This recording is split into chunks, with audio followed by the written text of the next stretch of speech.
एक शांत से गांव में एक ईमानदार लकड़हारा रहता था। उसका नाम रामू था। वह रोज जंगल में जाकर लकड़ियां काटता और उन्हें बेचकर अपना गुजारा करता। उसके पास एक पुरानी सी कुल्हाड़ी थी जो उसके लिए सबसे कीमती चीज थी। नदी किनारे का दिन। एक दिन रामू जंगल में लकड़ी काट रहा था कि अचानक उसकी कुल्हाड़ी हाथ से फिसलकर पास बहती नदी में गिर गई।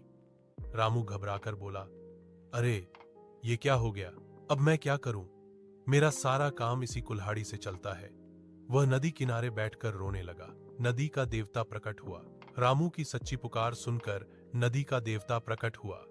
उसने पूछा, रामू क्यों रो रहे हो?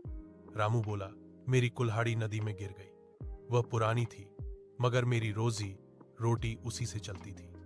देवता मुस्कुराए और नदी में गोता लगाया। पहली कुल्हाड़ी सोने की। कुछ देर बाद देवता एक चमचमाती सोने की कुल्हाड़ी लेकर आए। उन्होंने पूछा, क्या यह तुम्हारी कुल्हाड़ी है? रामू ने तुरंत सिर हिलाया, नहीं देवता जी, मेरी कुल्हाड़ी लोहे की थी, यह तो सोने की है। देवता मुस्कुराए। दूसरी कुल्हाड़ी चांदी की। देवता ने फिर गोता लगाया और इस बार चांदी की कुल्हाड़ी निकालकर बोले, क्या यह तुम्हारी है?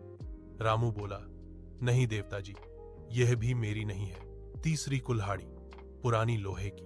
अंत में देवता ने गोता लगाया और रामू की पुरानी लोहे की कुल्हाड़ी लाई। रामू खुशी से उछल पड़ा, हाँ, यही मेरी कुल्हाड़ी है।